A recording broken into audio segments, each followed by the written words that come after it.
Howdy folks, Doc here with Last Best Tool, and Husky's got an entry into the multi-plier kind of combination stripper tool with this one here. It's 8 inches long, it's 6-in-1 is what they call it, and it's got a price tag that's quite affordable. In fact, this thing sells retail for 16 and change, but it comes down to 12 and change on sale occasionally.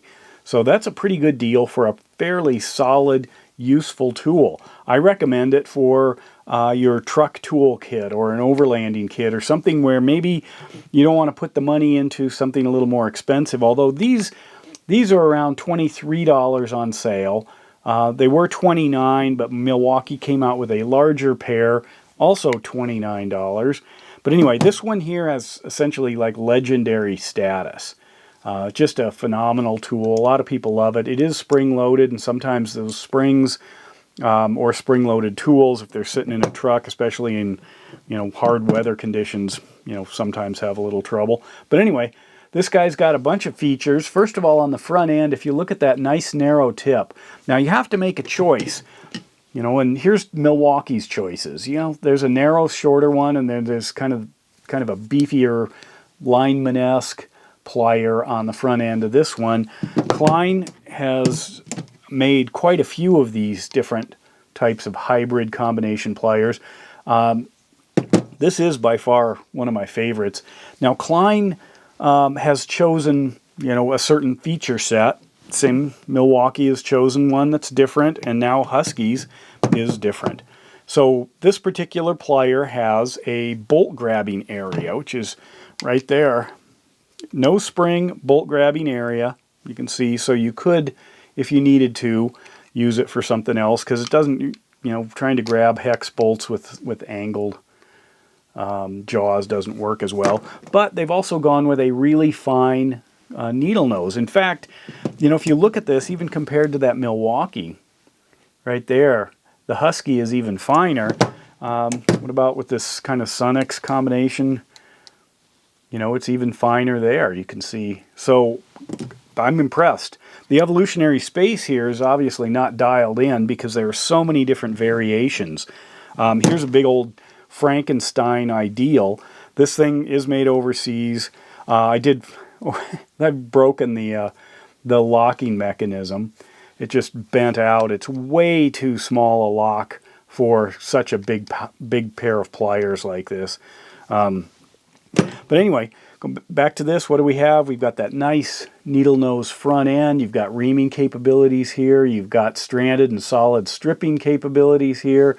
You got a set of cutting knives. Decent, not as good as the others, and I'll show you. And then you've got the 632 and 832 bolt cutting and a crimper. You can see right down in there. So it's got a decent set of features. It is 8 inches long, which gives you plenty of leverage. However, here's a piece of Romex.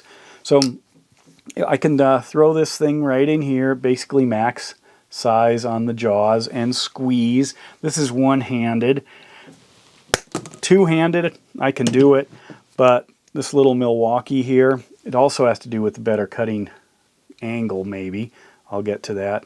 I can go in, look at that, all day long. Oops, make sure I have all the strands in there. Pretty amazing. That's incredible. That's why people absolutely love these things. Klein's, no problem. How about these big old ideals? Oh, they're struggling. Hang on.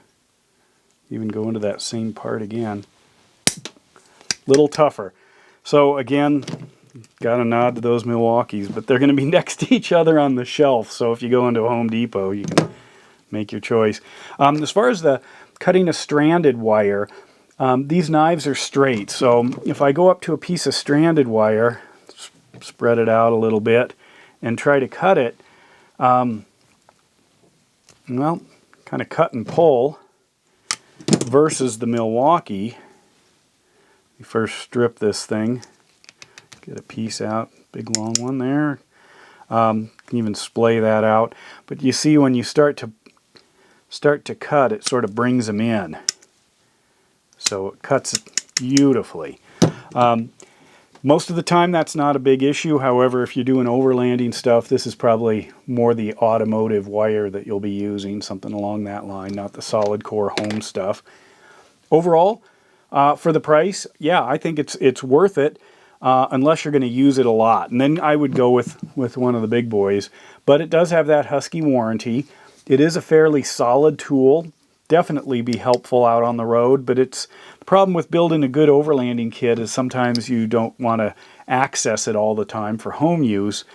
Therefore, if you want specialty pliers, you kind of look around, see what other options are out there. But anyway, I think it's for the money, if especially on sale, definitely something to keep your eye out for. And with that, Doc out.